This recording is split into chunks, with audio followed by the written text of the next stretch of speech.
10. Bab.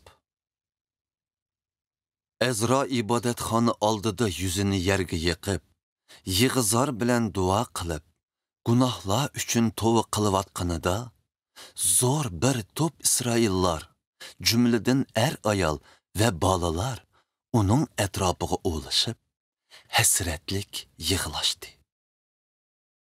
Ilom jamiyatidan Yehielning o'g'li Shekaniya Ezraga: "Biz yerliklardan bo'lgan yot xalqlardan xotin elib, Xudoyimizga sadoqatsizlik qildik.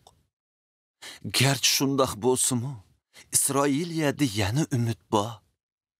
Shunga biz bu xotinlar va ulardan bo'lgan bolalardan voz kechimiz deb Xudoyimizga qasam berishimiz kerak. Biz sening va Xudoyimizning amriga bo'ysunadigan kishilarning nasihatlari bo'yicha minib, buni Xudoning qonuniga binoan o'rindaymiz. O'rningdan tur.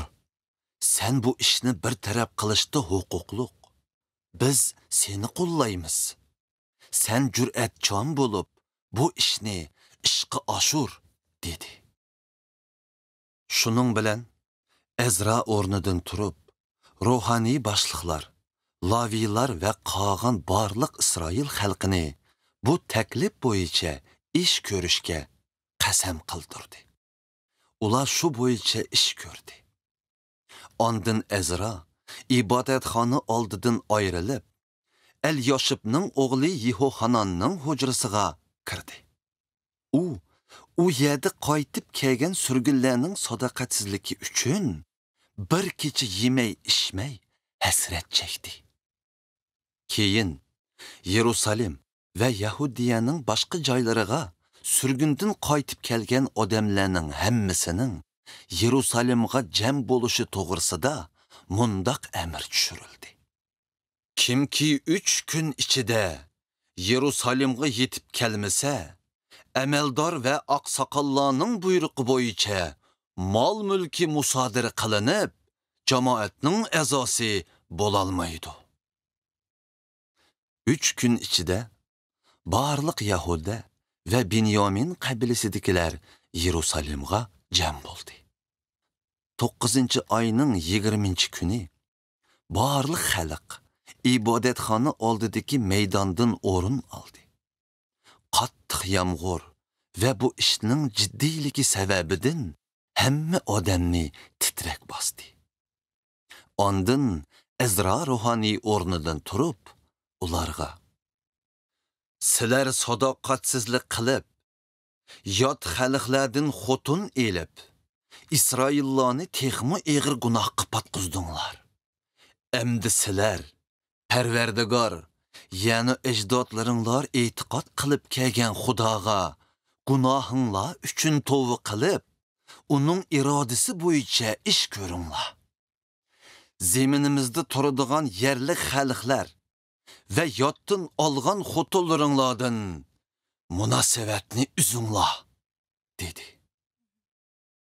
Jamoat yuqori ovozda javoban mundoq dedi: "To'g'ri aytdingiz. Deginingizni bejo keltiramiz. Lekin odam ko'p, ham yomg'ir pasli. Biz sirtda uzun turolmaymiz. Bu 1-2 kunda bitadigan ish emas. Chunki bu gunohga patgan odamlar nihoyat ko'p. Amaldorlarimiz bizga vakil bo'lsin. Yot xalqlardan xotin olgan kishilar belgilangan vaqtda o'z shahrining oqsoqol va so'roqchilari bilan billa bu yerga kelsin. Shunda qilganda Xudoyimizning bu ishqi bo'lgan g'azabi pasayib qolar." Faqat Asayilning o'g'li Yonatan bilan Tiqvohning o'g'li Yaxziya buningga qarshi chiqdi. Ularni Mishullam bilan Laviylardan Shabbitay qo'lladi. Qag'allar bu maslahatni qabul qildi. Shunga Ezra ruhoniy har jamiyat boshliqlari orasidan kishilarni tanlab, ularning ismlarini xotirlab oldi. 10-oyning 1-kuni bu kishilar jam bo'lib, tekshirishni boshladi. Ular birinchi oyning birinchi kuni yot xalqlardan xotin olganlarning hammasini aniqlab bo'ldi. Yot xalqlardan xotin olgan ruhoniylar jamiyatining ismligi tuvandikicha. Yozadaqning o'g'li Yeshua ve onun qeyrindaşlarının cemiyetinden Maaseya, Eliezer, Yarib ve Gidalya. Ular xotinlarini koyup berishga qasam qilib, gunohi uchun ayib qurbonlik süptide bir qo'chqorni hadiya qildi. Immer cemiyetinden Hanani ve Zibadya. Harim cemiyetinden Maaseya, İlyas, Şimaya, Yihiyel ve Uzziya.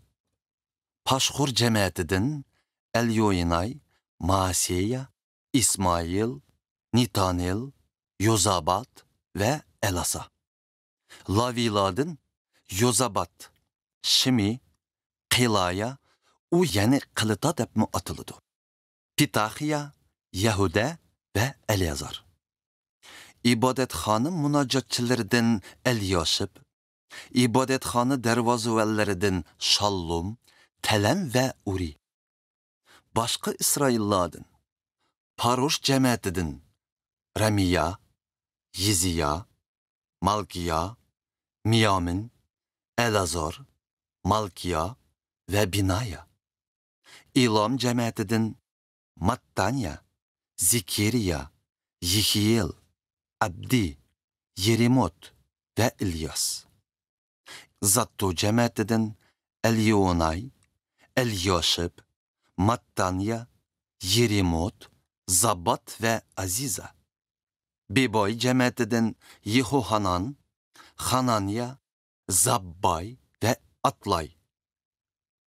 Bani cemiyetinden Mişullam, Malluk, Adaya, Yaşub, Şial ve Yiramot. Pahat Moab cemiyetinden Adna, Kilal, Binaya, Maaseya, Mattanya, Bzalil, Binnuy ve Manasse. Harim cemiyetinden Eliezer, Yişiya, Malkiya, Şimaya, Şimon, Binyamin, Malluk ve Şimarya.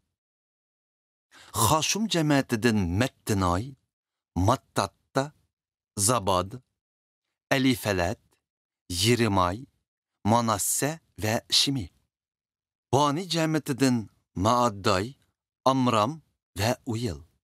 Binaya, Bidyah, Kiluhi, Vanyah, Merimot, Elyaşib, Mattanya, Mattinay ve Yasay.